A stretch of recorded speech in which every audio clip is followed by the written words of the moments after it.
In early 1964, America's youth felt trapped between Cold War dread and fading pop idols, until a surge of British rock bands landed with a plan to rewrite the rules.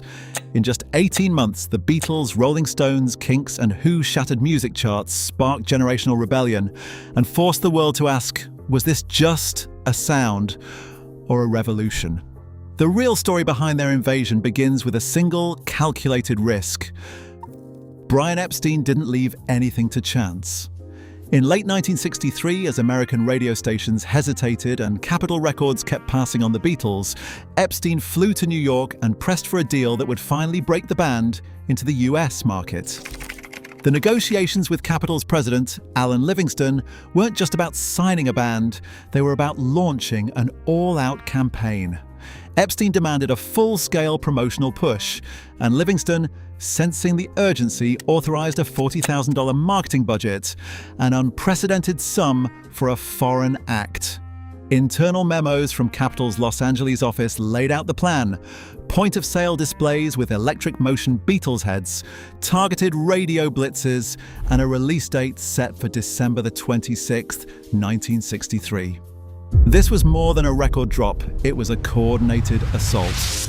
The paperwork shows how every step was mapped out, from the timing of the single, I Want to Hold Your Hand, to the precise rollout of media appearances. Epstein's blueprint called for national television exposure and a high-impact tour, but none of it could move forward without the label's commitment. With the budget approved and the release green-lit, Epstein and his team booked a transatlantic flight for February 7, 1964, bringing not just the band, but a full press delegation and a schedule packed with press stops. Every detail signaled that this wasn't just another British act crossing the Atlantic, this was an invasion, planned down to the last dollar and minute. On February 9, 1964, the tension inside CBS Studio 50 was electric. Minutes before air, a critical microphone failed during final checks. Stagehands scrambled as the Beatles waited in the wings, their setlist rehearsed but their nerves raw. Cameron Cox, the chief audio director, reached for a backup Shure 55 microphone, connecting it with seconds to spare. John Hale, a veteran cameraman, later recalled the speed of the fix, a 10-second window that kept the show alive. The Beatles stepped out under the hot lights, 4 young men from Liverpool, facing an audience of 73 million Americans. Every gesture, every harmony was broadcast into living rooms from coast to coast. The country, still reeling from the Kennedy assassination just 12 weeks earlier, found itself transfixed. Nielsen ratings clocked the largest audience in television history for a musical act, with more than a third of the nation's population watching live. Behind the scenes, CBS technicians monitored every signal, knowing a single slip could cost everything. On stage, the Beatles delivered All My Loving, Till There Was You, and I Want to Hold Your Hand with precision. The broadcast did not just launch a band, it set a new standard for live television.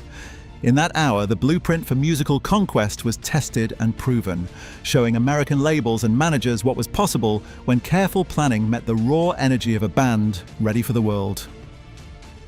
Dave Davies did not set out to change the sound of rock music. In August 1964, frustrated with the clean tones coming from his amplifier, he grabbed a razor blade and slashed the speaker cone of his little green El Pico amp. The result was a guttural, distorted roar, a kind of distortion that was raw enough to power the Kinks' new single, You Really Got Me. The riff thundered out of radios, unlike anything American teenagers had heard. By March 1965, the song had clawed its way to number 7 on the Billboard Hot 100, proving that a jolt of British aggression could crack the United States charts. But success brought trouble. During their first United States tour, the Kinks' wild performances and backstage clashes caught the attention of the American Federation of Musicians. After a payment dispute and a chaotic San Francisco show, union officials filed a formal complaint. The band's permits were revoked, and the Kinks found themselves banned from American stages for nearly 5 years, just as their sound was starting to reshape the market they had fought so hard to reach. Keith Richards walked into RCA Studios in Hollywood on May 12, 1965, with a new idea and a Maestro fuzzbox in hand. The session logs list engineer Bill Porter and producer Andrew Oldham, both watching as Richards plugged his Gibson ES-335 into the fuzz unit. 4 takes later, the third captured a riff that sounded like nothing else on American radio, a jagged, buzzing line that cut through the speakers and demanded attention.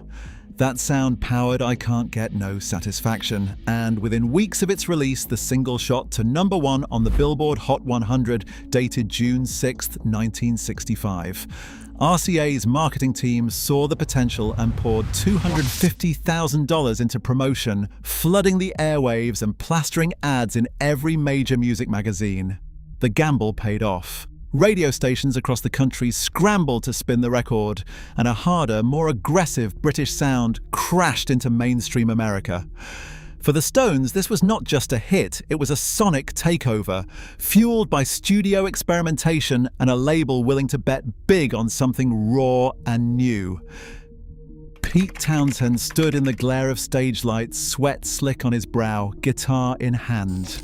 The Who's set at the Railway Tavern had already pushed the crowd to a fever pitch.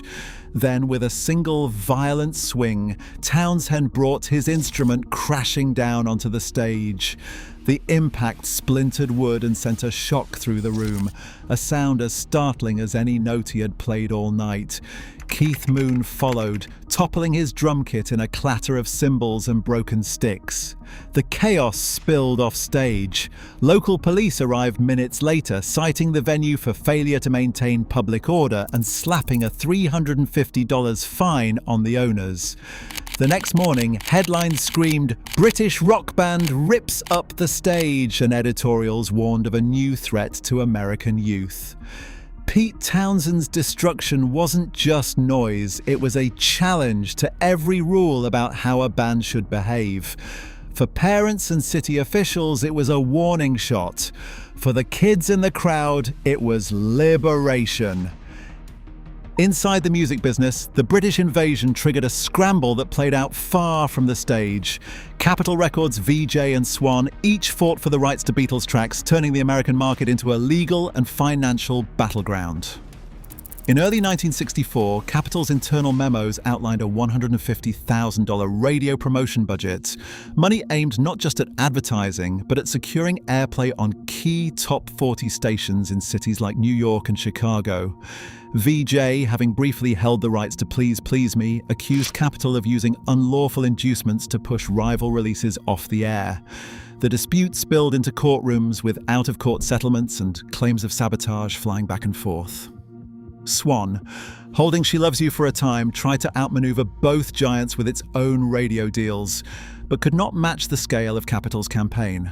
By 1965, the Federal Trade Commission stepped in, launching hearings into alleged collusion and pay-for-play tactics. Label executives were called to testify, forced to reveal the mechanics of their promotional budgets and radio relationships. Federal Trade Commission documents from that year show a tangled web of contracts, cash advances, and market exclusivity clauses, evidence that the British invasion was not just a cultural event, but a commercial war fought with checkbooks and legal filings. The outcome set new rules for record promotion, laying the groundwork for the stadium-scale economics that would soon define the rock era.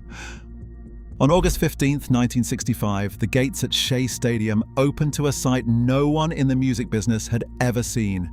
55,000 fans poured in, filling every seat, every aisle, every inch of concrete. Police lined the field, struggling to contain the waves of teenagers who screamed so loud the band could barely hear their own instruments.